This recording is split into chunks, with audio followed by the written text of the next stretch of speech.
இன்றைக்கு இந்த கல்லூரியினுடைய முதல்வர் அவர்களின் கரத்தை பிடித்து நம்முடைய பிள்ளைகளுக்கு அறிவுக்கு விருந்தாக ஒரு பட்டிமன்றத்தை அமைக்க வேண்டும் என்று விரும்பியிருக்கிறார்கள். இதை உலகம் முழுவதும் கொண்டு போய் சேர்க்க வேண்டும் என்று விரும்பி மெகா தொலைக்காட்சியின் தொழில்நுட்ப கலைஞர்களை கொண்டு வந்து இந்த சிறப்பான பட்டிமன்றத்தை காட்சி வடிவில் கொண்டு வந்து கொண்டிருக்கிறார்கள். இந்த அரங்கம் முழுவதும் நிறைந்திருக்கக்கூடிய என் அன்பு பிள்ளைகளை, பெற்றோர்களை, இருபால் பேராசிரியர் பெருமக்களை, பல்வேறு துறை சார்ந்த துறை தலைவர்களை, முதல்வர்களை, செயலாளரை, அத்தனை அறக்கட்டளை உறுப்பினர்களையும் இந்த நேரத்தில் நான் நெஞ்சார பாராட்டுவதிலே பெருமை அடைகிறேன். எல்லாவற்றிலும் உயர்ந்தது எது என்றால், ஆங்கு ஓர் ஏழைக்கு எழுத்தறிவித்தல். அந்த திருப்பணியை இந்த கல்லூரி வளாகம் செய்து கொண்டிருக்கிற போது அதற்கு இடையே வசதிகளை தருகிற படிப்பை நீங்கள் பெற்றுக்கொண்டிருக்கிறீர்கள். இந்த கல்வி வளாகத்தில் வசதிகளை தரப்போகிற படிப்போடு வாழ்க்கையை சொல்லிக் கொடுக்கிற தமிழையும் தெரிந்து கொள்ளுங்கள் என்பதற்காக தமிழ்ச்சங்கம் அக்கறையோடு, ஆர்வத்தோடு, சமூக கொள்கையை காப்பாற்ற வேண்டும் என்ற உயரிய சிந்தனையோடு இந்த நிகழ்வை நிகழ்த்துகிறார்கள். நம்மை நோக்கி வந்த இந்த அரிய வாய்ப்பை என் அன்பு தம்பிகளே, என் அன்பு தங்கைகளே, உங்களை நான் அன்போடு கேட்டுக்கொள்ளுகிறேன். இன்றைய தினம் நல்லதை சொல்லிக் கொடுக்க ஆள் இல்லை. ஒரு நெருக்கடியான சமூக சூழலில் நாம் நிற்கிறோம். நாங்களெல்லாம் உறவுகளின் மத்தியிலே தவழ்ந்து வளர்ந்தவர்கள். நீங்களெல்லாம் கருவிகளின் மத்தியிலே அகப்பட்டு சிக்கி தவிக்கிற ஒரு நெருக்கடியில் இருக்கிறீர்கள்.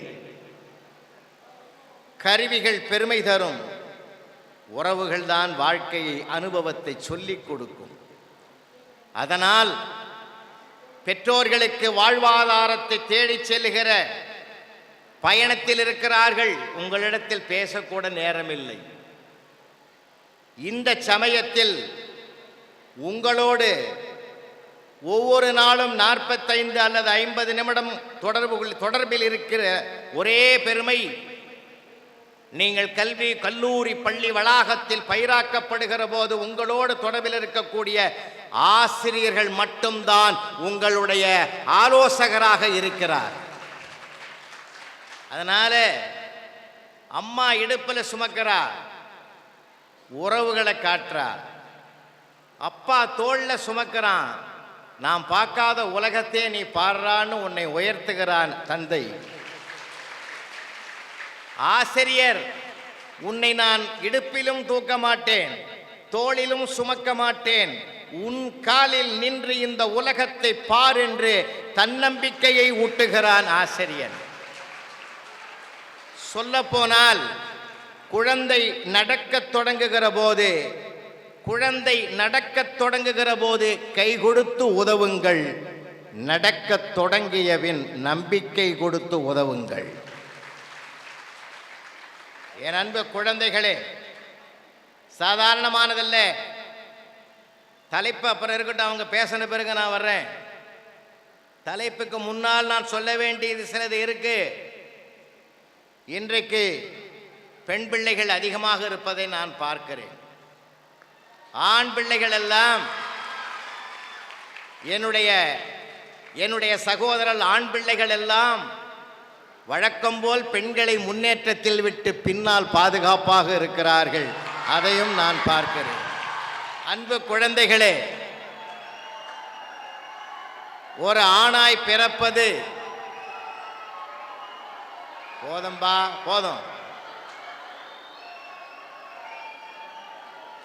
போதுண்டா, அப்புறம் எனக்கு பேச வராது. நன்றி. ஒரு ஆணாய் பிறப்பது கடவுள் தந்த வரம். ஒரு ஆண் இந்த பூமியில் பிறந்தான் என்றால் அது கடவுள் தந்த வரம். ஒரு பெண் பிறந்தாள் என்றால் கடவுளே வந்த வரம்.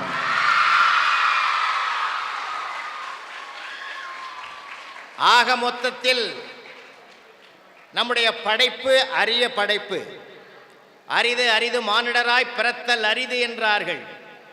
ஏன் இதை வலியுறுத்தி சொல்றேன் தெரியுமா? எந்த ஒரு சின்ன பிரச்சனை, சிறிய துன்பம் ஏற்பட்டாலும் என்னுடைய வாழ்வை முடித்துக் கொள்ள வேண்டும் என்ற தாழ்வு மனப்பான்மைக்கு ஒருபோதும் போகாதே. இது சத்தியமிட்டு சொல்லுகிறேன். நாம் வாழ பிறந்தவர்கள். 1000 பேரை எதிர்த்து நிற்கலாம், ஒருவரை கூட எதிர்பார்த்து வாழாதே.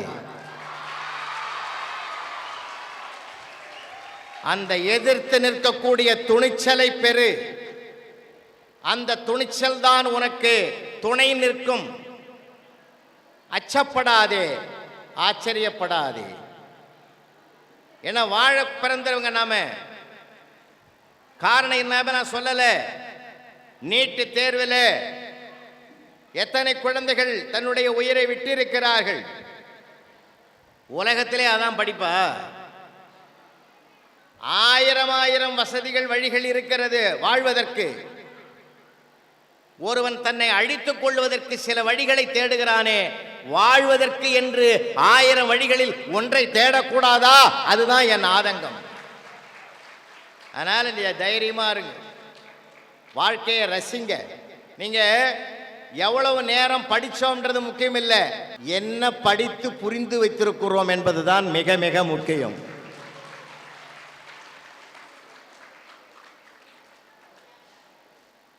ஒரு 6 மணி நேரம் நான் படிச்சேன் தெரியுமா? சரி சொல்லு பார்ப்போம். திடீர்னு கேட்டா எப்படி? இன்னும் ஒரு தடவை படிச்சுட்டு சொல்றேன். அந்த பறந்து விரிந்து கிடக்கிற சூரிய கரண கதிர்களுக்குள்ளே நெருப்பு இருக்கா இல்லையா? ஒரு பூத கண்ணாடிய லென்ஸை வச்சு ஒருமுகப்படுத்தினாதான் அங்க நெருப்பு பத்துது. நம்முடைய மனம் அப்படிப்பட்டது. ஒருமுகப்படுத்துவோம், அதிலேயே ஆழ்ந்து பயணம் பண்ணுவோம், அத்தனையும் நமக்கு பதியும். அதனால எவ்வளவு நேரம் படித்தோம் என்பதை விட என்ன படித்தோம் என்பதுதான் மிக முக்கியம். அது மாதிரி படிங்க. அந்த பாட்டி என்ன பண்ணுது? ஏம்மா எங்க போனாலும் ஒரு பாட்டி வந்துடுது எனக்கு. ஏன்னா மதுரைக்கு பக்கத்தில் நான் ஸ்டாப் நகைச்சுவை பேசுகிறேன், எல்லாம் கம்முன்னு உட்காந்துங்குதுங்க. ஏன் யாருமே சிரிக்க மாட்டேன்றீங்களே? இல்லை, அந்த அம்மா சொன்னாங்க, ஐயா பேசும்போது யாரும் வாய் தரக்கூடாது, கை தட்டக்கூடாதுன்னு கண்ட்ரோல் பண்ணி வச்சுக்கிறாங்க. சந்தோஷமாக இருங்க. அதுக்கு தான் இந்த நிகழ்ச்சி. சிரிச்சாதான் நீங்கள் சிந்திக்க முடியும். நாம இருக்கணும். நம் மனசுக்குள்ளே இன்னொருத்தன் வரக்கூடாது. சின்ன சின்ன விஷயங்கள் சொல்கிறேன், ஞாபகம் வச்சுங்க. ஏன்னா ஒரு கணவனும் மனைவி கூட உட்காந்து பேசுகிறாங்க. அந்த அம்மா இவன் கேட்டான், என்ன சும்மா உக்காந்துங்கிறியே, ஏதாவது பேசன்னா. என்னத்த பேசுறது அப்படின்னு சொன்னம்மா. அட எதையாவது பேச. சரி மாமா, நீ கேட்டுட்ட. இந்த சொர்க்கம் நரகம்னு சொல்கிறாங்கல்ல, நாம் 2 பேரும் ஒன்றா போவோம் தானே, அந்த இடம் தானே சொர்க்கம்னுச்சு. அடியே, நாம் 2 பேரும் ஒன்றா போகிற இடம் சொர்க்கம் இல்லை. அப்படின்னா மாமா மட்டும் போகிற இடம் தான் சொர்க்கம்னு பேர். அப்போ நான் எங்கே போவேன்? நீ நரகத்துக்கு தான் போவேன். மாமா, சொர்க்கம்னா எப்படி இருக்கும் மாமா? நான் மாமா உள்ளே போனேன்னா ரம்பா, ஊர்வசி, திலோத்தமை, மேனகா பேரழகிகளெல்லாம் என்னை கையை பிடிச்சி அழைச்சிட்டு போவாங்க. அப்போ நரகத்தில் ஒரு கருப்பு குரங்கு வந்து உன்னை கை பிடிச்சி கூட்டி போகும். அந்த அம்மா சொல்லிச்சு, மாமா.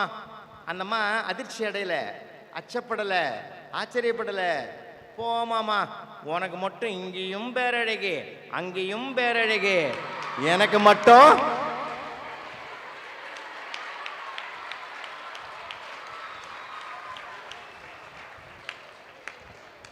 அபாரமான பிள்ளைங்க ஐயா. தாளாளரை பாராட்டுகிறேன், தாளாளரை பாராட்டு. நல்ல பிள்ளைங்களை உருவாக்கியிருக்கீங்க. வாயில வார்த்தை இருக்கும்போதே வரவேற்பு கொடுக்குறான் ஐயா. அதை விட என்ன வேணும்? என்ன வேணும்? சபாஷ். ஏன்னா உலகத்தை தெரிஞ்சுக்கணும். வெறும் பாடப்புத்தகம் மட்டும் தெரிஞ்சா போதாது. ஒரே ஒரு செய்தி இவங்களை பேச விட்டுறேன். 12 வயசு பையனை அழைச்சிட்டு அம்மாவும் அப்பாவும் ஜூவுக்கு போகிறாங்க. அம்மா போய் யானையை பார்க்குது, அப்பா போய் ஒட்டகத்தை பார்க்குறான். 12 வயசு பையன் அந்த புலி கூண்டு முன்னாடி அதையே உத்து பார்த்துங்கிறான். புலியே ஒரு மாதிரி ஆகிட்டுது. என்னடா இவன் நம்மளை மிரட்டுற மாதிரி பார்க்குறான். அதுவே கூண்டுக்குள்ளே கையை விட்டு ஓங்கி ஒரு அறை விட்டுது, சப்புன்னு அவன் கீழே வந்துட்டான்.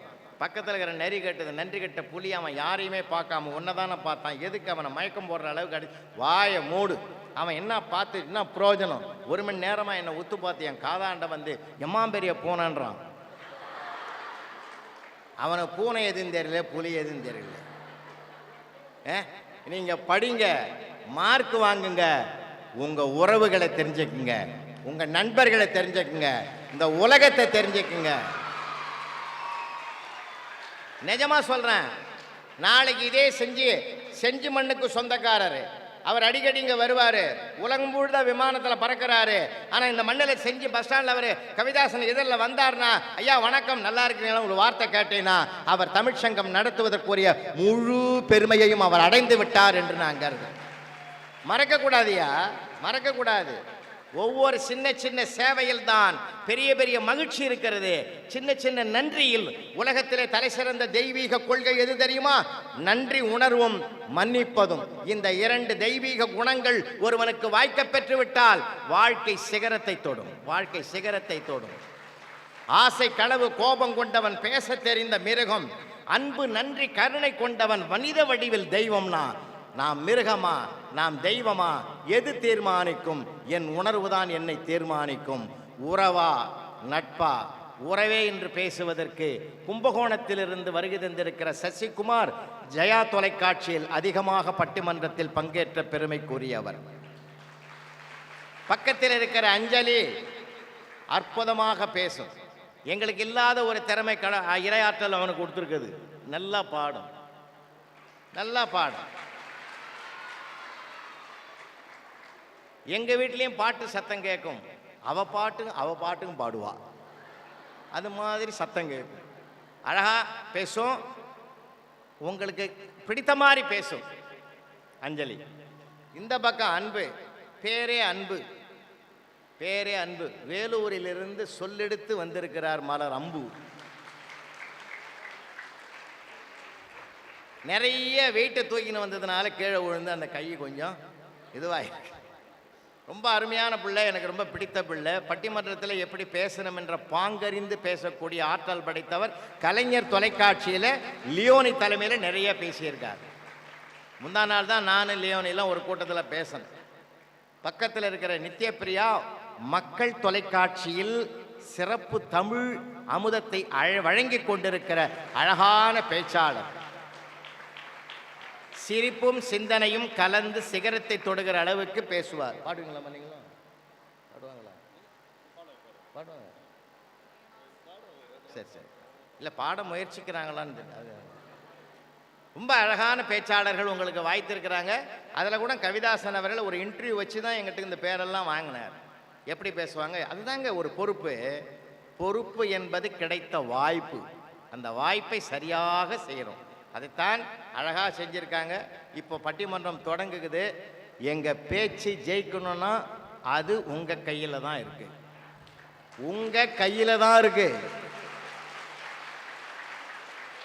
இப்போ உங்கள் அன்பான வரவேற்போடு உற்ற நேரத்தில் உறுதுணையாக நின்று வெற்றிக்கு பெரும் துணையாகவும் தூணாகவும் இருப்பது உறவே என்று பேசுவதற்கு அருமை தம்பி சசிகுமார் வருகிறார். ஒரு கைத்தட்டல் கொடுத்து. அன்னை தமிழே என் ஆவி கலந்தவளே, என்னை வளர்ப்பவளே எண்ணில் வளர்பவளே, என்னை வளர்ப்பவளே எண்ணில் வளர்பவளே, சொல்லில் விளையாட சொல்லித் தந்தவளே, சொல்லில் உனது புகழ் சொல்ல முடியலையே, தாயே தமிழே உனக்கு என் முதல் வணக்கம். நல்ல கை தட்டலாம்.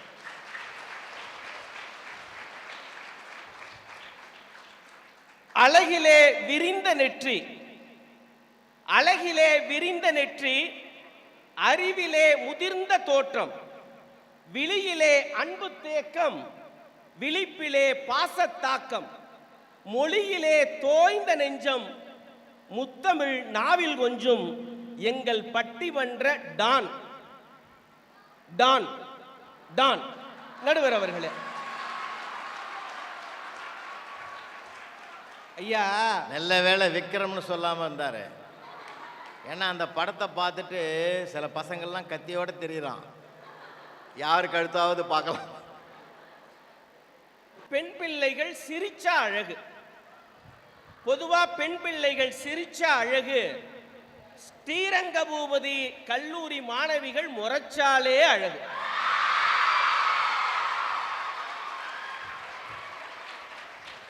சரி, அதுக்கும் ட்ரைனிங் கொடுக்குறாங்களோ? பூவால கோலம் போட்டா அது கேரளத்து பொண்ணு, பூவெடுத்து கோலம் போட்டா அது கேரளத்து பொண்ணு, பூவே வந்து கோலம் போட்டா அதுதான் நம்ம ஸ்ரீரங்க பூபதி கல்லூரி பெண்ணு. இப்ப பின்பக்கம் உட்கார்ந்துருக்கிற என் தம்பி எல்லாம் கொஞ்சம் கடுப்புல இருப்பான். அவன் மட்டும் என்ன சும்மாவா? என் பெண் பிள்ளை, இந்த பசங்க இருக்கான பத்தி ஆண் பிள்ளைகள், அவெல்லாம் எப்பேற்பட்டவன் தெரியுமா? எந்த ஆண் பிள்ளையும் அப்பன் பேச்ச கேட்கவே மாட்டான். எந்த ஆண் பிள்ளையும் அப்பன் பேச்ச கேட்கவே மாட்டான். ஆனா அப்பனுக்கு ஒண்ணுன்னா எவன் பேச்சையும் கேட்க மாட்டான்.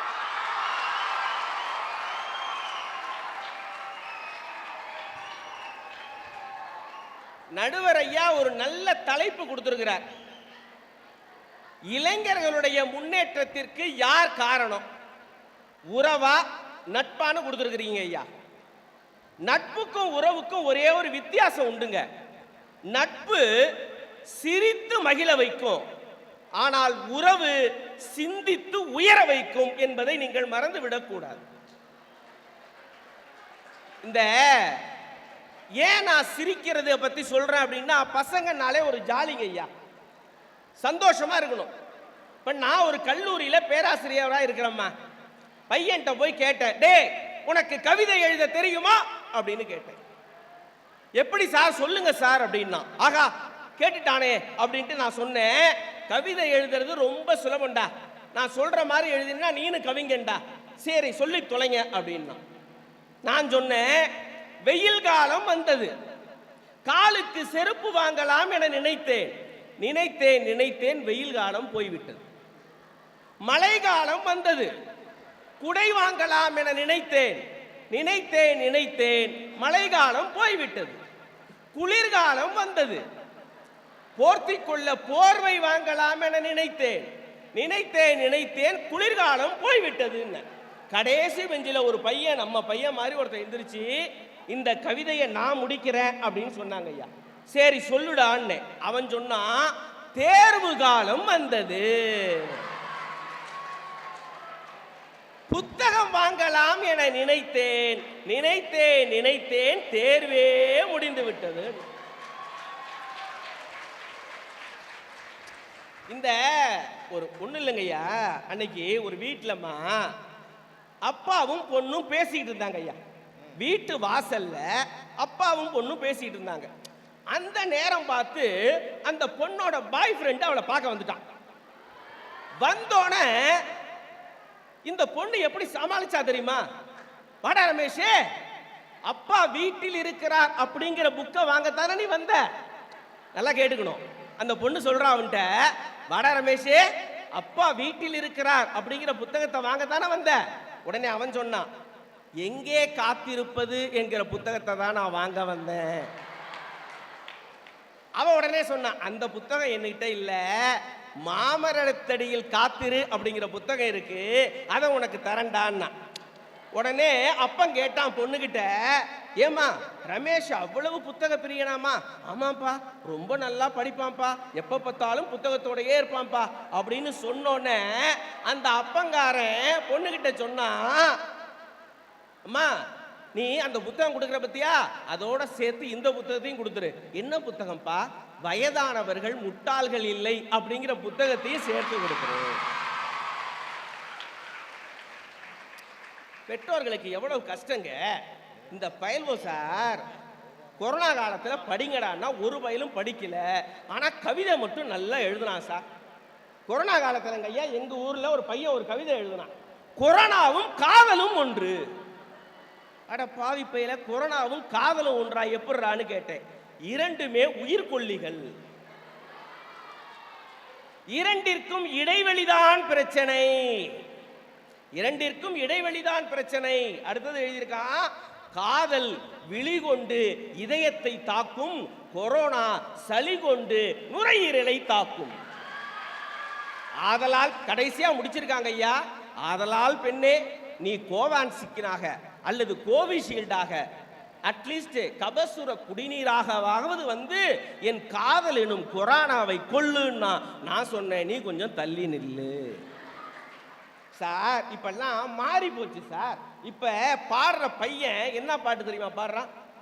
Come on baby let's go on the bullet, come on baby let's go on the bullet, அந்த வேல பாடிக்கலாம் டூயட். எனக்கு என்ன தெரியுமாயா, நீ எது வேணாலும் பாடிட்டு போ, ரோட்ல வயசானவங்க எல்லாம் வருவாங்க, நீ பாட்டுக்கு புல்லட்ல டூயட் பாடினா எங்க ஐயா நிலைமையில என்ன ஆவறது?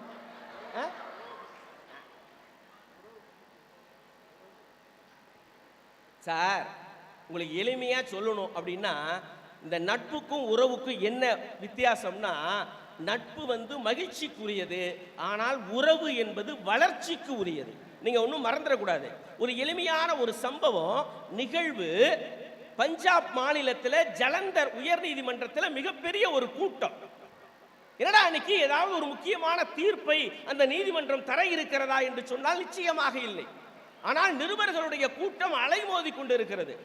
ஒரு பெண் 23 வயசுல இந்தியாவிலேயே குறைந்த வயதில் நீதிபதியாக ஆகி சாதனை புரிந்திருக்கிறாள் ஒரு பெண். அவள் பெயர் ஹரிணி. நீதிபதியாக பதவியேற்று முதல் தீர்ப்பை முடிச்சிட்டு நீதிமன்ற வளாகத்திலே வந்து கொண்டிருக்கிறாள். அவளை அப்படியே சூழ்ந்து கொண்டு நிருபர்கள்லாம் கேட்கிறான், குறைந்த வயசுல நீ நீதிபதி ஆயிருக்கமா, உனக்கு எங்களுடைய பாராட்டுக்கள். நீ நீதிபதி ஆயிருக்கிறனா நிச்சயமா உங்க அப்பா ஒரு உச்ச நீதிமன்றத்தினுடைய நீதிபதியாக இருக்கணும், இல்லைன்னா ஒரு எம்பியா இருக்கணும், ஒரு எம்எல்ஏவா இருக்கணும். யார் உங்களுடைய அப்பா என்று கேட்டார். அவ ஒன்றும் பதில் ஈஸியா சொன்னா, வாங்க நான் முதல் தீர்ப்பை சொல்லியிருக்கிறேன், எல்லாருக்கும் டீ சாப்பிட்டே பேசுவோன்னு சொல்லிட்டு அந்த நீதிமன்ற வளாகத்தில் இருக்கக்கூடிய டீ கடைக்கு அழைச்சிட்டு வந்து எல்லாருக்கும் ஒரு டீ கொடுத்தா, வாங்கி கொடுத்தா. ஒரு பெரியவர் வந்து எல்லார் கையிலையும் டீயை கொடுத்துட்டு போனார். அம்மா நாங்கள் கேட்டது ஒன்று, நீங்கள் ஒன்று சொல்கிறீங்களேம்மா அப்படின்னு சொன்னப்ப, ஒன்றும் இல்லை, இதற்கு எளிதான பதில் என்ன தெரியுமா? நான் இன்று நீதிபதியாக இருக்கிறேன் என்று சொன்னால் உங்கள் கைகளிலே இப்போது தேநீர் குவளைகளை ஒருவர் பெரியவர் வந்து தந்தார் பார்த்தீங்களா, அவர்தான் என்னுடைய தந்தை, அந்த தியாகத்தில் தான் நான் உயர்ந்தேன் என்று சொன்னால் அந்த உறவுக்கு முன்னால் நீங்கள் எந்த மாத்திரங்க சார். இந்த நட்பு என்ன பண்ணுன்னா, அந்த காலத்தில் சுதந்திரம் இல்லை பசங்களுக்கு, ஆனால் இன்னைக்கு இந்த பெற்றோர்கள் முழு சுதந்திரத்தை பசங்களுக்கு கொடுத்துருக்காங்க ஐயா. இப்போ எங்கள் அப்பா தமிழாசிரியர், கும்பகோணத்துலேருந்து திருநாயசத்தில் போய் வேலை பார்த்தார். 15 கிலோமீட்டர். காலையில் சைக்கிளில் தான் போவார். சைக்கிளில் காலையில் வாசல் அப்படி வந்து நிற்பார், வெள்ளை வேட்டி வெள்ளை சட்டை போட்டிருப்பாரு. நான் எங்கள் அம்மாட்ட பின்னாடி போய் ஒளிஞ்சிக்கிட்டு ஒரு பேனா கேட்கறதுக்காக நிற்பேன். எங்கள் அப்பா சொல்லுவார், டேய் நான் அப்பா என்னடா வேணும்? நான் பேனா வேணும். என்னடா பேனா? எழுதுறதுக்கு தான் போடா அப்படின்ட்டு அவரு போயிட்டார். அன்னைக்கு இன்னைக்கு நானும் தமிழ் வாத்தியார் பல்சர் பைக்கில் வாசல்ல நிக்கிறேன். என் பையன் எப்பா நானு என்னடா வேணும்? பேனா வேணும். நேத்தனடா வாங்கி கொடுத்தேன், வாங்கி தெரியால என் மண்டையை உடைச்சிட்டுமாங்கிறான். இதை விட பெரிய கூத்து என்னன்னா, இந்த பசங்க என்ன பண்றான், பேரண்ட் அழைச்சிட்டு வாடான்னு சொன்னா அவன் ஃப்ரெண்டுக்கு அப்ப வேஷம் போட்டு அழைச்சிட்டு வந்துடுறான். எல்லாம் நம்ம டான் பசங்களா இருக்கானுங்க. அங்க உள்ள வந்துட்டு இதுக்காக அம்சம் அப்பா தெரியாம பண்ணிட்டேன்பா அப்படின்னு நம்மளே சார். இது கூட பரவாயில்லைங்க, இப்பெல்லாம் கிராமத்துலப்பா நல்லா தெரியும். பாருங்க, இப்படின்னா நாங்க என்ன நினைச்சுப்போம்னா, தட்டாம்பூச்சி பிடிக்கிறதுக்கு பட்டாம்பூச்சி பிடிக்கிறதுக்கு தான் இப்படி இப்படிமோ. அன்னைக்கு என் கிளாஸ்ல பாக்குற எல்லா பூரா பயிலும் இப்படி இப்படி இப்படின்னா, என்னடா பட்டாம்பூச்சி பிடிக்கிறியா, கிராமத்துல இருந்து வந்துருக்கா? இது ஃபீலிங்ஸ் சார். அன்னைக்கு நைட்டு நான் ஃபுல்லா தூங்கலைங்க ஐயா, எனக்கு ஒரே ஃபீலிங்ஸா போச்சு. என்னங்க இது, சார் ஒண்ணு வேணாம் சார், எளிமையா சொல்லணும் அப்படின்னு சொன்னா, ஒரு அம்மா பையனை கூப்பிட்டு சொன்னா, டே காதுல கடுக்க, இன்னைக்கு பசங்களுக்கும் பொம்பளை பிள்ளைங்களுக்கும் வித்தியாசமே தெரியல, எல்லாம் ஒரே மாதிரி இருக்குது. பைக்கில் போனா ஒரு அம்மா சொல்லுது பிள்ளைகிட்ட, ஏண்டா காதுல கடுக்கம் போடாதன்னு சொன்ன கேட்டியா? கேட்கல. முடிய நீளமா வளர்க்காதன்னு சொன்ன கேட்டியா? கேட்கல. இப்ப என்ன ஆச்சு அப்படின்னா, உங்க அக்காவை பொண்ணு பார்க்க வந்துட்டு ஒன்ன பிடிச்சிருக்குன்னு போறாங்க. சார் இந்த நட்பு இருக்குதே, இந்த நட்பை 3 வகையா பிரிக்கலாங்க. Just friend, best friend, close friend. Just ஃப்ரெண்டுன்னா என்ன தெரியுமா? ஒருத்தன் ஆஸ்பத்திரியில் நண்பன் அடிபட்டு கிடக்குறான்னா வேகமா போய் உனக்கு என்னடாச்சு அப்படின்னு கேட்டா அவன் ஜஸ்ட் ஃப்ரெண்டு. நர்ஸ் எப்படி இருக்குது அப்படின்னு கேட்டா அவன் பெஸ்ட் ஃப்ரெண்டு. இந்த நர்ஸையும் அவனையும் சேர்த்து வச்சு அவங்க வாழ்க்கையே க்ளோஸ் பண்றான் பாத்தீங்களா, அவன் தான் க்ளோஸ் ஃப்ரெண்டு. ஒரே ஒரு செய்தியோடு நான் முடிச்சுக்கலாம்னு நினைக்கிறேன் சார். நடந்த ஒரு உண்மை சம்பவத்தை மட்டும் நான் சொல்லி நான் நிறைவு செய்யலாம்னு நினைக்கிறேன். நான் இருப்பது ஒரு அரசு பள்ளியிலே பணியாற்றிட்டு இருக்கேன். 10ஆம் வகுப்பு பாடம் நடத்துகிறேன். ஒரு 4 ஆண்டுகளுக்கு முன்பு, சரியாக ஒரு 2017-16 இருக்குன்னு நினைக்கிறேன், தஞ்சை மாவட்டத்திலேயே என்னுடைய வகுப்பு மாணவன் சிவகுமார் என்கின்ற மாணவன் மாவட்டத்திலேயே 10ஆம் வகுப்பில் முதல் மதிப்பெண் எடுத்தான். 490 மார்க் எடுத்தான். சிவகுமார் அப்படிங்கிற பையன். அவங்க அப்பா என்ன வேலை அப்படின்னு சொன்னா, கும்பகோணம் பக்கத்தில் இருக்கக்கூடிய ஒரு ஐஸ் ஃபேக்டரியில போய் ஐஸை வாங்கிப்பார். ஐஸை எடுத்து அந்த பாக்ஸில் வச்சுக்கிட்டு தெரு தெருவா வெயிலா போய் ஐஸ்னு கூவி வித்தார்னா அவருக்கு கிடைக்கக்கூடிய லாபத்தொகை ஒரு 300 ரூபாய் கிடைக்கும்பா. அவ்வளோதான் கிடைக்கும் அவருக்கு. ஒரு நாள் காலையில் ஐஸ் ஃபேக்டரிக்கு கிளம்பிட்டு இருக்கிறார் சிவகுமாரோட அப்பா. சிவகுமார் வந்து அப்பாட்ட சொல்றான், அப்பா நான் இன்னைக்கு ஸ்கூலுக்கு போகணுமா வேணாமாங்கிறது உன் கையில் இருக்குன்னா. நல்லா படிக்கிற புள்ள, டிஸ்ட்ரிக்ட் வந்த ஃபர்ஸ்ட் வந்த புள்ளை இப்படி சொல்றானேன்னு சொல்லிட்டு, என்னடா அப்படின்னார். நான் 10ஆவதுல ஃபர்ஸ்ட் மார்க் வாங்கினேன்னா எனக்கு ஒரு பைக் வாங்கி தரேன்னு சொன்னியே, மறந்துட்டியான்னு கேட்டான். ஆமாண்டா வாங்கி தரேன்னு சொன்னேன், ஆனா அப்பாட்ட இப்ப காசு இல்லடா, நீ 12ஆவது முடி கல்லூரிக்கு போ, அப்போ உனக்கு பைக் வாங்கி தரேன்னு அந்த அப்பன் சொன்னான். இல்ல நீ வாங்கி கொடுத்தா தான் நான் ஸ்கூலுக்கு போவேன்னா. இப்போ என்கிட்ட பணம் இல்லடா கண்ணு, நிச்சயமா அப்பாட்ட வாங்கி தரேன்டா கண்ணு, நீ ஸ்கூலுக்கு போடாங்கிறான். இல்ல நீ வாங்கி தர மாட்ட, அதனால நான் ஸ்கூலுக்கு போக மாட்டேன் அப்படின்னு சொன்னான். இப்போ அவங்க அப்பனுக்கு கோவம் வந்துருச்சு. போடா நீ போனா போ, போவாட்டி போ அப்படின்னு சொல்லிட்டு நேரா ஐஸ் ஃபேக்டரிக்கு போனான்.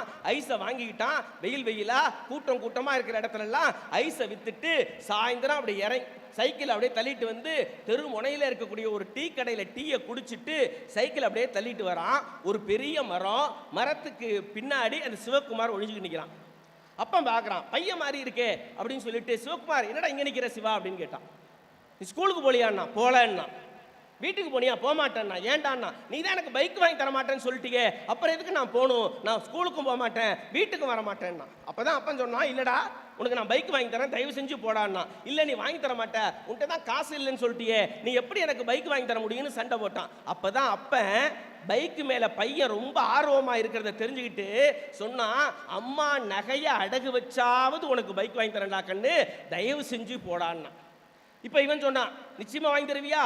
சத்தியமா வாங்கி தருவியா? ரோட்ல சத்தியம் கேட்டான் சிவகுமார். அப்ப சத்தியம் பண்ணான். சத்தியம் பண்ணோன்னா அப்பானே சத்தியம் பண்ணிட்டான், நிச்சயமா நமக்கு பைக் வாங்கி கொடுத்துருவான்னு சொல்லிட்டு, அப்பா இந்த செய்தி அம்மாட்ட போய் சொல்லி அம்மாட்ட நகையை எடுத்து வைக்க சொல்றேன், உன் சைக்கிளை சேர்த்த கொடுன்னு சொல்லிட்டு சைக்கிளை வாங்கிட்டு சிவகுமார் வீட்டுக்கு வந்துட்டான். அப்பனுக்கு ஒண்ணுமே புரியல. ஏற்கனவே பேங்க்ல பல நகை அடகுல இருக்கு, அதை எப்படி மூக்க போறோன்னு தெரியலையே, இப்ப இவ படாவதி பைய பைக் கேட்கிறானே, என்ன செய்ய போறோன்னு தெரியலன்னு சொல்லிட்டு அப்படியே சோகமா சிந்திச்சுக்கிட்டு வீட்டு வாசப்படிய சிவகுமாருடைய அப்பா கால் படலிங்க. உள்ளேந்து ஓடி வந்த சிவகுமார் அப்பன் காலை பிடிச்சிக்கிட்டு, அப்பா என்ன மன்னிச்சிருப்பா, அப்பா என்ன மன்னிச்சிருப்பா, தெரியாம உன்கிட்ட பைக் கட்டிட்டேன், என்ன மன்னிச்சிருப்பான்னு கதறி அழுதான். அப்பன் சொன்னா, உன்னை நான் மன்னிச்சிட்டேன்டா, எந்திரான்னு கேட்டான். ஏன்டா உன்னை நான் மன்னிக்கணும், உனக்கு தான் நான் பைக் வாங்கி தரேன்னு சொல்லிட்டேடா, அப்புறம் ஏன்டா மன்னிப்பு கேட்டேன்னு கேட்டதுக்கு அந்த சிவகுமார் சொன்ன பதில் என்ன தெரியுமா? அப்பா தெரு முனையிலேருந்து உன் சைக்கிளை நான் நம்ம வீட்டுக்கு எடுத்துட்டு வந்தேன், ஓட்டிட்டு வந்தேன். அந்த சைக்கிளை என்னால் ஓட்ட முடியல, அதில் ஸ்போக் கம்பி இல்லை, காத்து இல்ல. தெருமுனையிலேருந்து நம்ம வீட்டுக்கு வரத்துக்குள்ள இடுப்புலேருந்து கால் வரைக்கும் நரம்பெல்லாம் இழிக்குது, கால வழியா வலிக்குது, துடியா துடிக்குது. இந்த தெருமுனையிலேருந்து நம்ம வீட்டுக்கு வரத்துக்குள்ளேயே எனக்கு இவ்வளவு வலின்னா, இதே சைக்கிளை வச்சுக்கிட்டு 25 வருஷமா ஐசு ஐசு ஐசுன்னு கூவி வித்து இந்த குடும்பத்தை காப்பாத்திருக்கேன்னு சொன்னா, உன்னிட்ட நான் தெரியாம கேட்டுட்டேன்னு சொன்னானே, அந்த உறவுக்கு நிகராக எந்த நட்பையும் நாம் சொல்ல முடியாது என்று சொல்லி, விழிக்கட்டும் விழிகள், விடியட்டும் இரவு, சாகட்டும் சங்கடங்கள், சரியட்டும் சவால், வாழட்டும் தமிழ், சிறக்கட்டும் உங்கள் புகழ் என்று சொல்லி இடம் அமர்கின்றேன். நன்றி, நல்வணக்கம். சசிகுமார், ரொம்ப அழகா ஆனந்தமா உங்களை ஒரு முகத்தை புன்னகையால் அலங்கரித்து அகத்தை கருத்துகளால் நிரப்பி இருக்கிறார். நிறைவில் அப்படியே அழகாக கொண்டு போயிட்டார். ஒரு சைக்கிளை மெரிச்சு நான் வந்ததுக்கு இவ்வளோ கஷ்டப்பட்டனே, 25 வருஷமாக இதை எப்படி அந்த அனுபவத்தை பெறுகிற போது தான் அதனுடைய உண்மைத்தன்மை தெரியும் என்பதை மிக அழகாக சொன்னார். இளமையில் அப்படி தான் இருப்பாங்க பசங்க. ஆரம்பத்தில் பையன் அப்பா உள்ளகிறாரு, பையன் வர்றான் ஸ்கூல் விட்டு, அப்பா நான் எல்லா சப்ஜெக்ட்லேயும் 100க்கு 100 வாங்கினா நீ என்ன நினைப்பேன்னா, அப்பனுக்கு ஹார்ட் அட்டாக்கே வந்தாலும் வந்துருண்டான்னாரு. அப்படிலாம் உனக்கு வரக்கூடாதுன்னு தான் ஒவ்வொன்றுலேயும் 10 வாங்கிக்கிறேன்னா. இந்த பக்கம் பார்க்குறேன், அவர் எதை பற்றியும் கவலை இல்லை.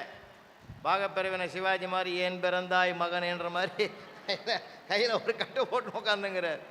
வாங்க அன்பு, எனக்கே தாங்கலை, நட்பை காப்பாத்தியா. கங்கையாறு சிவனாறு தலையில் வைத்தாரு, அவர் பிள்ளையாறு முருகனாறு கொண்ட முகமாறு, முல்லை பெரியாறு பாலாறு காவிரியாறு அதுதான் இப்பொழுது நீராறு, என்னை பெற்றாறு போல் இங்கு உற்றாறு நடுவனாறு, நட்பை பற்றி பேசுமாறு பணித்தாறு, மற்றாறு போல் இந்த சிற்றாரும் இலக்கிய உலகத்தில் வற்றாராகாமல் வரலாறு படைக்க ஸ்ரீ ரங்கபூபதி கல்லூரி மாணவ மாணவிகளே, நீங்கள் எல்லாம் கைதட்டி ஆதரிக்குமாறு கேட்டு,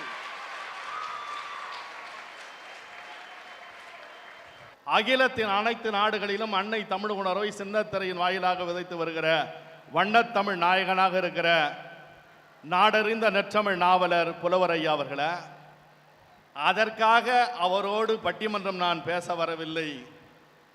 நம்முடைய நடுவர் அவர்கள் ஆசிரியராக 36 ஆண்டு காலம் பணியாற்றுகிற போது தாழ்த்தப்பட்ட ஏழை பிற்படுத்தப்பட்ட 14 மாணவர்களை தன் சொந்த சம்பளத்திலிருந்து படிக்க வைத்த தங்கம்தான் இன்றைக்கு நடுவராக வீற்றிருக்கிறார் என்பதில் வணக்கத்தை சொல்லி, 2 அணிகளிலும் பேச இருக்கிற அறிஞர் பெருமக்களை, வருகை தந்திருக்கிற பெரியோர்களை, தாய்மார்களை, தமிழின் அமுத சுரபியாக இருக்கிற மெகா தொலைக்காட்சியினுடைய இனிய நேயர்களே, தொழில்நுட்ப கலைஞர்களே, இன்னைக்கு பார்த்தேன், ஐயா கிட்ட கேட்டேன், செஞ்சில ஸ்ரீ ரங்கபூபதி கல்லூரியில் மத்தியானம் 2 மணிக்கு பட்டிமன்றம்னாங்க. ஐயா ரொம்ப வெயிலாக இருக்கும் ஐயா, 2 மணிக்கு பட்டிமன்றம் எப்படிங்க வைக்கிறீங்க அப்படின்னு வெள்ளை தாமரையில் வீற்றிருக்கிற கலைமகளை பிள்ளை தாமரைக்கு பேர்த்தெடுக்கிற பெருமணியை செய்து கொண்டிருக்கிற கல்லூரி தலைவர் ஐயா ரங்கபூபதி இடத்துல கேட்டேன், என்னங்க ஐயா மத்தியானம் 2 மணிக்குன்னு, வெயிலில் பசங்கள்லாம் எப்படிங்க உட்காரணும். எங்கள் பிள்ளைகள் எங்களுடைய மாணவிகள் அல்ல, அவர்கள் பூக்கள், இந்த பூக்கள் வெயிலிலே வாடிவிடக் கூடாது என்பதற்காக பெரிய பந்தலையே போட்டு வச்சிருக்காங்க. ஆனா ஐயா உண்மையிலே சொல்றேன், நடுவர் ஐயா, நான் ரோஜாவை தனித்தனியா தான் பார்த்திருக்கேன், வாழ்நாளில் இன்றைக்கு தான் கூட்டமாக பார்க்கக்கூடிய வாய்ப்பு கிடைக்கும். சிங்கத்தை யாரும் கொஞ்ச முடியாது, எங்க ரங்கபூபதி கல்லூரி மாணவர்களை யாரும் விஞ்ச முடியாதுயா. ஒருவேளை ஏதாவது எலெக்ஷன்ல நிக்க போறாரான்னு தெரியல.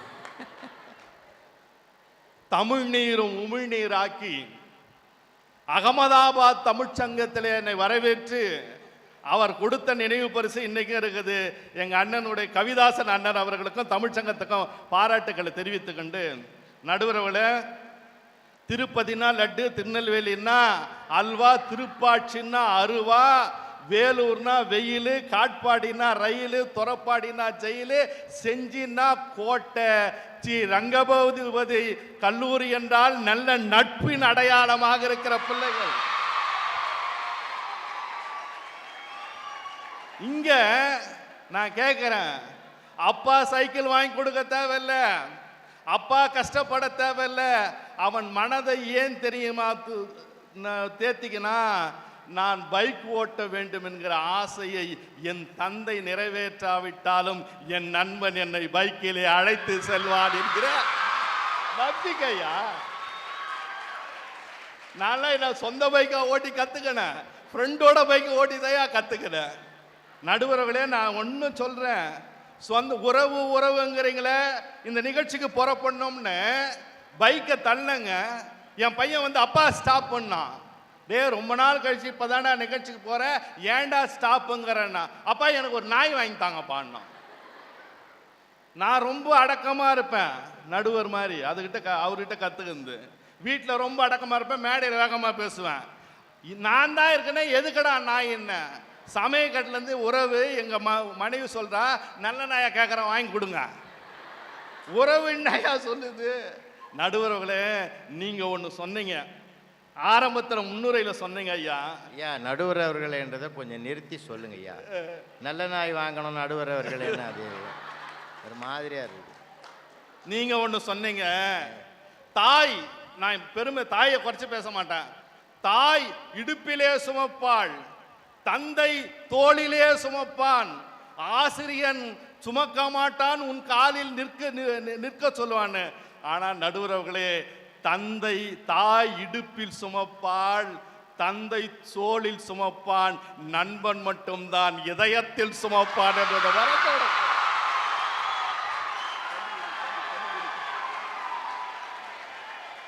நடுவர்களே, என்ன உறவு, என்னையா உறவு? உறவு போராமப்படுவாயா? நண்பன் போராமப்பட மாட்டான். ஆனால் என்னை என் உறவுகளெல்லாம் அழ வைத்துத்தான் பார்த்தது. ஆனால் என்னை நண்பன் தான் அழாமல் பார்த்து கொண்டாங்க. அழாம பார்த்துக்கிட்டான். ஒன்னும் இல்லைங்க, ஒரு விஷயம் சொல்றேன். உறவுன்னு சொல்றீங்கள, சேலத்தில் நிகழ்ச்சி முடிச்சுட்டு, ஐயா நிகழ்ச்சி முடிச்சுட்டு வேலூருக்கு போறேன். வேலூர்ல வெயில்னா வெயில், இவ்வளோ வெயில் கிடையாதுங்க. திடீர்னு ஒரு நாள் சடன்னு மழை பெய்யுது. என்னடா மழை பெய்யுதுன்னு ஒரு ஓரமாக ஒதுங்கின 4 உறவுங்க கல்யாணம் முடிச்சது. 4 அக்கா உட்காந்து பேசிச்சு. ஒரு அக்கா சொல்லிச்சு, அக்கா வாழ்க்கை எப்படி கான்னு. இதோ பேசினா பட்டிமன்றத்துக்கான கிடைக்குமான்னு நான் கொஞ்சம் ஓரமான ஒட்டு கேட்குற புத்தி கிடையாது. ஓரமாக நின்று கேட்குற ஒரு அக்கா சொல்லுது, போயும் ஒரு பள்ளிக்கூட வாத்தியாரை கல்யாணம் பண்ணிக்கிறது மோசமாக போச்சுக்கான்னுது. பக்கத்தில் ஒரு அக்கா சொல்லிச்சு, இன்னாடி ஆச்சுன்னு, ரசத்தில் உப்பு போடலன்னா கூட பெஞ்சு மேலே ஏறி நில்லுங்கிறான், ஹோம்ஒர்க் எல்லாம் ஒழுங்கா செஞ்சியான்னு கேட்கறான். பக்கத்தில் இருக்கா சொல்லிச்சு, நீனா பரவாயில்லடி, ஒரு கவர்மெண்ட் வேலைன்னு பஸ் டிரைவரை கல்யாணம் பண்ணிக்கினேன். மாமா வேலைக்கு போகும்போது டிஃபன் கேரியில் சாப்பாடு கட்டி படியில் நின்று மாமாவுக்கு டாட்டா சொல்ல போகிறேன், படியில் நிற்காத உள்ள போ, படியில் நிற்காத உள்ள போங்கிறாண்டி. 3வது அக்கா சொல்லிச்சு, நீனா பரவாயில்லடி, நான் ஒரு ஃபயர் ஆஃபீஸ்காரனு தீயணைப்புக்காரனை கல்யாணம் பண்ணிக்கினேன், 10 நாளாக கொலைப்பட்டினியாக கடந்து சாகிறேங்க. ஏன்டி நான் அடுப்பை பற்ற வைக்கிறேன், ஃபயர்னு தண்ணி ஊற்றி அணைச்சி போடுறாங்கக்கா. 4வது அக்கா ஒன்று சொல்லிச்சு, அக்கா நீ போலீஸ்கார மாமாவை கல்யாணம் பண்ணியிருக்கேக்கா, வாழ்க்கை எப்படிக்கா, லத்தி கம்பெல்லாம் வச்சிருப்பாரு அடிப்பாரான்னு. ஆமா, சும்மா கோவம் பொத்துக்கணும் வரும், லத்தி கம்பு எடுத்துன்னு அடிக்கத்தான் வருவாரு, 100 ரூபாய் கொடுப்பேன், அமைதியா வாங்கின்னு போயிடுவாரு. என்னையா உறவு? சில பேர் என்ன சொல்றாங்க, நான் இந்த பட்டிமன்றத்தில் மெகா டிவியில் இது ரங்கபூபதி கல்லூரி மாணவ மாணவிகள் அத்தனை பேருக்கும் பேரண்ட்ஸ் மத்தியில் அத்தனை பேருக்கும் சொல்றேன், சத்தியமா 3 முடிச்சு போட்டிய போயும் பாழுங்கத்தில் தள்ளிட்டானேன்னு எங்கள் வீட்டில் கூட சொல்கிறாங்க. நான் கேட்குறேன், 3 முடிச்சு யாரையா போட்டான்? தாலி எடுத்துன்னு போன ஐயர் புகையா வளர்த்தாரு, பின்னாடி 3 பேர் பிடிங்கி 3 முடிச்சு போட்டாங்க. நடுவுறவர்களே, எவன் கட்டினா எவன் முடிச்சு போட்டான் ஒண்ணுமே தெரியல. யாரோ கட்டின தாலிக்கு 18 வருஷமா வாழ்ந்துன்னு கிடக்குறேன். நான் ஆக மொத்தத்தில் அந்த அம்மா இவர்கிட்ட தான் இருக்குது. யாரை மூடு மூச்சு எங்க அப்பா சொன்னா, டே கண்ணு தாலி கட்டியாடான்னு டம் டம்னு மோன தாலி கட்டியாடான்ட்டாரு. அப்பா அப்படின்னு கட்டணும்னு ஒத்துக்கட 1000 பேர் இருக்கிறான், இல்லைன்னா கஷ்டப்பா போயிட்டாரு. 18 வருஷம். ஆனா ஒண்ணுங்க, இன்னைக்கு உறவு உறவுன்னு சொல்றீங்கல்ல, ஒருத்தனை 18 வருஷமா தேடினுக்கிறேன் நான். பூபதி அண்ணா கவிதாஸ் அண்ணன் சொல்றேன், எனக்கு பொண்ணு பார்த்து கல்யாணம் பண்ணி வச்சா மாதிரி தரகர் புரோக்கர் தேடினேங்கிறேன். சொன்னா 6 அடி உயரம், 6 இன்ச்சு நிறம், ஆசிரியர் பணி, ஆலாங்காயம் தான். கேட்கறதுக்கே அழகா இருக்குதுன்னு ஓகேன்ட்டேன். அந்த படுபாவி 3 அடி அகலும் சொல்லாமையே போயிட்டாங்க. நடுவர்களை ஒன்று சொல்லி ஒன்று சொல்கிறேன்.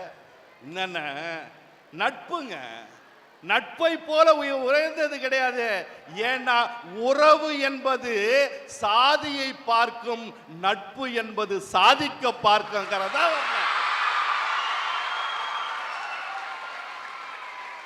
ஒன்று சொல்லட்டமா, எங்க கிராமத்தில் எத்தனையோ தாய்மார்கள் வந்திருக்காங்க. நான் கிராமத்தில் பிறந்து வளர்ந்தவங்க. கிராமத்தில் என்ன பண்ணுவாங்கன்னா, பாலில் தண்ணி ஊற்றி கொஞ்சம் அடுப்பு மூட்டி காய்ச்சி வைப்பாங்க. உங்களுக்கு தெரியும், பாலையும் தண்ணீரும் ஒன்றா காய்ச்சும் போது என்ன ஆகும்னா, பால் பாத்திரத்தை விட்டு பொங்கி வரும்.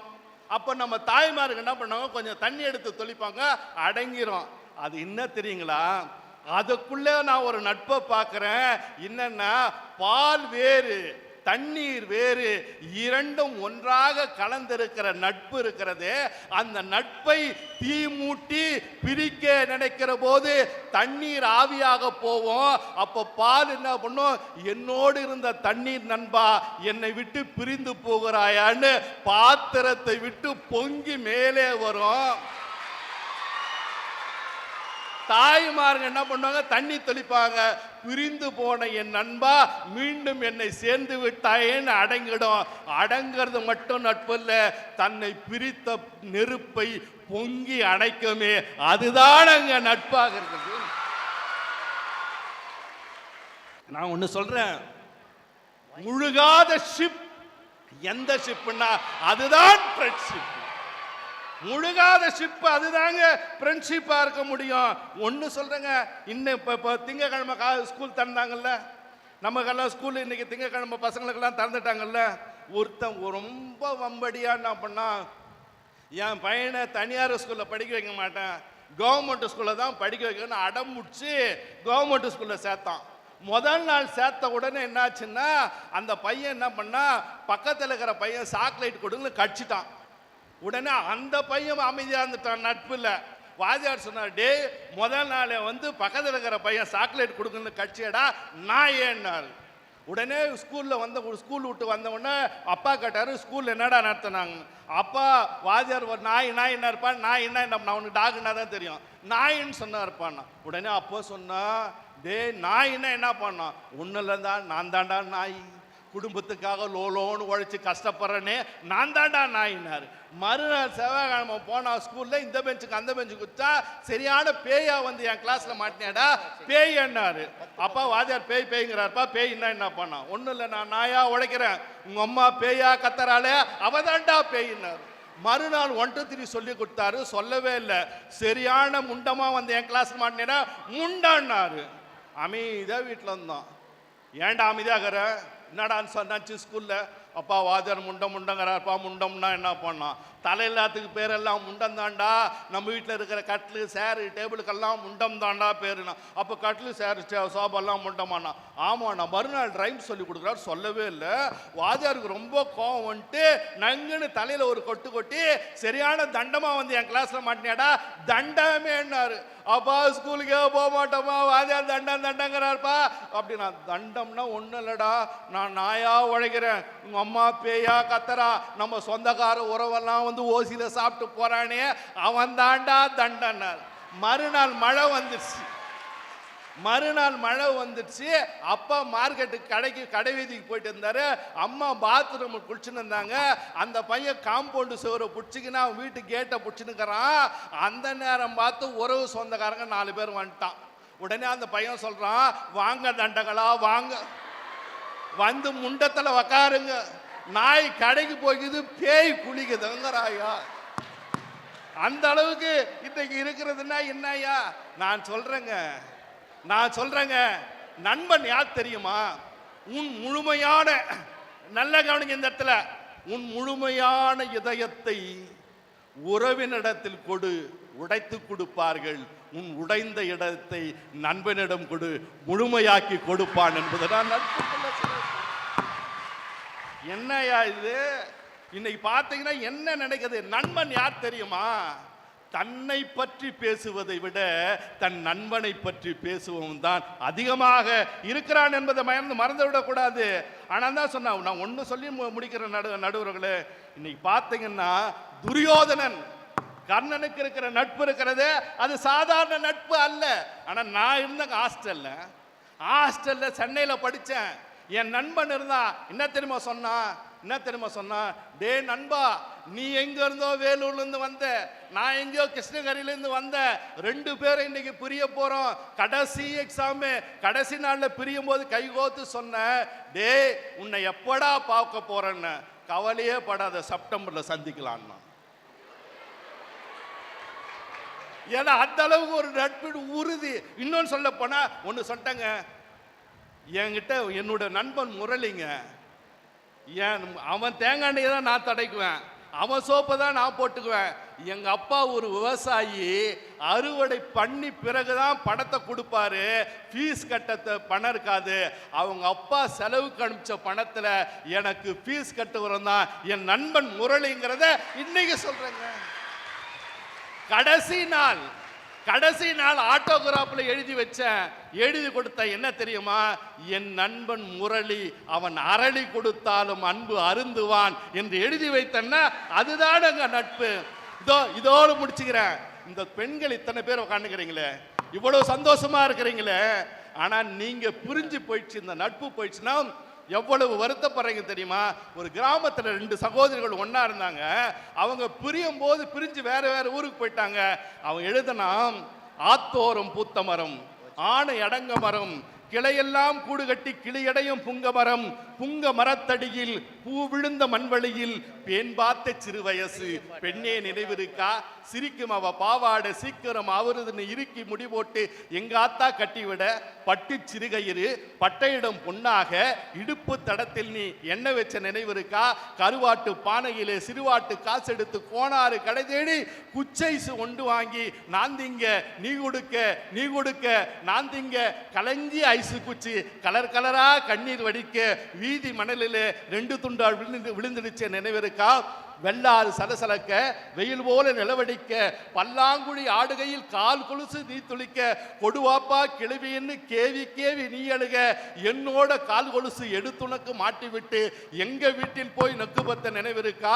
ஒன்னா வளர்ந்தோம், ஒரு தட்டில் சோத்துனோம், பிரியாம இருக்க பெருவழியை யோசிச்சோம், ஒரு புருஷன் கட்டி ஒரு வீட்டில் சக்கரத்தியா வாழ சம்மதிச்சோம் நினைவிருக்கா? ஆடு கனவு கண்டா அறியாது, பொழுது கனவு கண்டா புழுவுக்கு தெரியாது, எப்படியோ பிரிவானம் இருவேறு சாதியானம், தண்ணி இல்லா ஊருக்கு தாலி கட்டி நீ போக, வறண்ட ஊருக்கு வாழ்க்கப்பட்டு நீ போக, எம்புள்ள எம்புருஷன் எம்பொழப்பு என்னோட, உம்புள்ள உம்புருஷன் உம்பொழப்பு உன்னோட, நாளும் கடந்துடுச்சு நரை கூட வளர்ந்துடுச்சு, நம்ம வயத்துல வளர்ந்த கொடி வயசுக்கு வந்தாச்சு, ஆத்தோறும் பூத்த மரம் ஆணை அடங்க மரம் போன வருஷத்து புயல் காத்தில் விழுந்துடுச்சேன்னு அந்த தோழிமார்கள் தோழமைக்காக நட்புக்காகத்தான் ஏங்கி இருக்கிறார்கள். அதுதான் சிறந்த சொல்லி வாய்ப்புக்கு நன்றி தெரிவித்து விடைபெறுகிறேன். நன்றி, வணக்கம், போய் வருவேன், ஒரு பொற்காலம் பிறக்கட்டும். நன்றி. ரொம்ப நட்பை அப்படி தூக்கி சிகரத்தில் வச்சிருக்கார். அந்த பேச்சை இனி யாரும் வெல்ல முடியாது என்ற இடத்தை தொட்டிருக்கார். ஆனாலும் எத்தனை எதிர்ப்புகளிலும் நான் ஜெயிக்கக்கூடியவள் என்ற ஆற்றலோடு அஞ்சாமையோடு இதோ அஞ்சலி.